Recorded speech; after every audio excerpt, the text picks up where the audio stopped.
న్యాయం చేయండి మహాప్రభో. ఆదివాసి నిరుద్యోగికి తీరని అన్యాయం జరిగింది.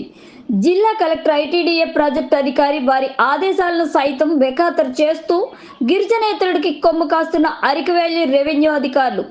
అరకు వ్యాలీలో గిరిజనేతరుడు దురాక్రమణలు దౌర్జన్యంగా షాపింగ్ కాంప్లెక్స్లు మరియు పక్కన ఉన్న ప్రభుత్వ ఖాళీ స్థలం కబ్జా చేస్తే న్యాయం కోసం గ్రీవెన్స్లో దరఖాస్తు చేసుకున్న నేటికి 2 నెలలు కావస్తున్నా అసలు పట్టించుకోని అధికారులు. జిల్లా స్థాయి మరియు మండల స్థాయి ఉన్నతాధికారుల నిర్లక్ష్యంతో నిస్సహాయ స్థితిలో ఆందోళన చెందుతున్న మోషి ప్రేమ్ కుమార్ చేస్తున్న న్యాయ పోరాటానికి ఆదివాసీ ప్రజలు, ప్రజాప్రతినిధులు, నాయకులు అండగా నిలబడాలని పిలుపునిచ్చారు. అల్లూరి సీతారామరాజు జిల్లా అరకు వ్యాలీ నియోజకవర్గం అరకు వ్యాలీలో గిరిజనేతరుడికి దురాక్రమణలో దౌర్జన్యంతో కబ్జాలో ఉన్న ఐటీడీఏ షాపును గతంలో నాకు మంజూరు చేసి ఉత్తర్వులు జారీ చేసి ఉన్నందున ఆదివాసీ నిరుద్యోగినైన నాకు తిరిగి ఆ షాపును ఇప్పించి న్యాయం, ఉపాధి అవకాశాలు కల్పించి నాకు న్యాయం చేయాలని ఆదివాసీ నిరుద్యోగి మోషి ప్రేమ్ కుమార్ ఆందోళన వ్యక్తం చేశారు. ఈ సందర్భంగా మీడియాతో మోషి ప్రేమ్ కుమార్ మాట్లాడుతూ, అందరికీ నమస్కారం. నా పేరు మోషి ప్రేమ్ కుమార్. మాది అరకువేలి మండలం చినలబుడు పంచాయతీ మాలిసింగరం గ్రామం. అయ్యా గిరిజన నాయకులారా, గిరిజన ప్రజాప్రతినిధులారా, గిరిజన ప్రజలారా, నేనొక ఆదివాసీ గిరిజన నిరుద్యోగిని. నాకు ఈరోజు ఒక గిరిజనేతరుడి ఆక్రమణ ద్వారా తీరని అన్యాయం జరిగింది.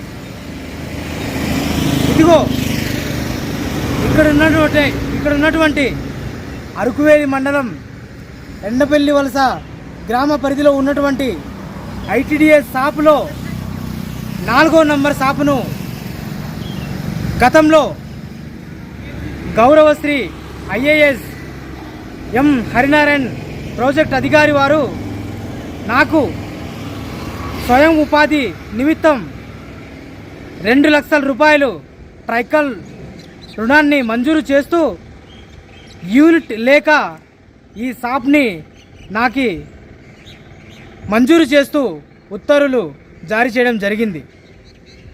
అయితే ఈ షాపు శిథిలావస్థ పరిస్థితుల్లో ఉండడం వల్ల మేము కొన్నాళ్ళు దీనిని వినియోగించి దీనిని రిపేర్ నిమిత్తం ఐటీడీఏకి అర్జీ పెట్టుకోవాలనే ఉద్దేశంతో కొన్నాళ్ళు వినియోగంలో నాతో పాటు ఈ ఉన్న షాపులు వాళ్ళందరూ పూర్తిగా నిలిపివేయడం జరిగింది.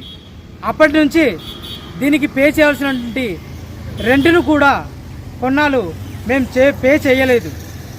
అయితే ఈ షాపులలో ఒక షాపును లీజుకు మాట్లాడుకొని ఒక లంకా నాగరాజు అనే గిరిజనేతరుడు దౌర్జన్యంగా ఇక్కడ బైక్ మెకానిక్ని పెట్టుకొని కొన్నాళ్ళు నడిపిస్తూ ఉండి ప్రస్తుతం ఒక ఏడాది కాలంగా ఆ షాపులో ఎవరు లేరనే దురుద్దేశంతో నా షాపు యొక్క తాళాన్ని దౌర్జన్యంగా చిదగొట్టి షట్టర్ని ఓపెన్ చేసి నా షాప్ని పూర్తిగా ఆక్రమణ చేసి ఉన్నాడు. అలాగే నా షాప్ పక్కన ఉన్నటువంటి ఖాళీ ప్రభుత్వ స్థలంని కూడా పూర్తిగా ఆక్రమణ చేసి సొంతంగా తను ఒక నిర్మాణాన్ని చేసి స్టిక్కరింగ్ షాప్ని పెట్టుకోవడం జరిగింది. ఇది నేను అనారోగ్య సమస్య మీద కేజీహెచ్లో కొన్నాళ్ళుగా ఉన్నత శాస్త్ర చికిత్స నిమిత్తం ఉన్నటువంటి నేను నా ఆరోగ్యం కుదిరిపడిన తర్వాత నేను వచ్చి సామరస్యంగా అతనికి అడిగితే నాకు ఈ షాప్ సొంతమైపోయింది, నువ్వు ఎక్కడికి వెళ్ళి చెప్పుకుంటే చెప్పుకో అని నాతో వాగ్వాదానికి దిగడం జరిగింది. దానికి బాధపడిన నేను న్యాయం కోసం అతనితో గొడవలు పెట్టుకోకుండా జిల్లా ఉన్నతాధికారులైనటువంటి జిల్లా కలెక్టర్ వారికి, ఐటీడీఏ ప్రాజెక్ట్ అధికారి వారికి, ఎస్పీ గారికి గత 2 వారాల కిందట నేను స్పందనలో అర్జీని పెట్టుకోవడం అయితే జరిగింది. అయితే నేను స్పందనలో పెట్టుకొని ఎస్పీ గారికి నా వినతి పత్రాన్ని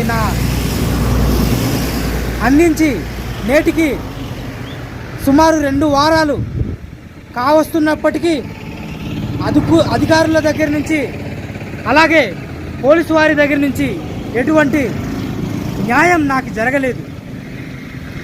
ఇదిగో ఎస్పీ గారి దగ్గర నుంచి మాకు లెటర్ వచ్చింది అని స్టేషన్కి పిలిచినటువంటి అరకువేలి పోలీస్ స్టేషన్ వారు నిన్న సాయంత్రం నాకు పిలిచి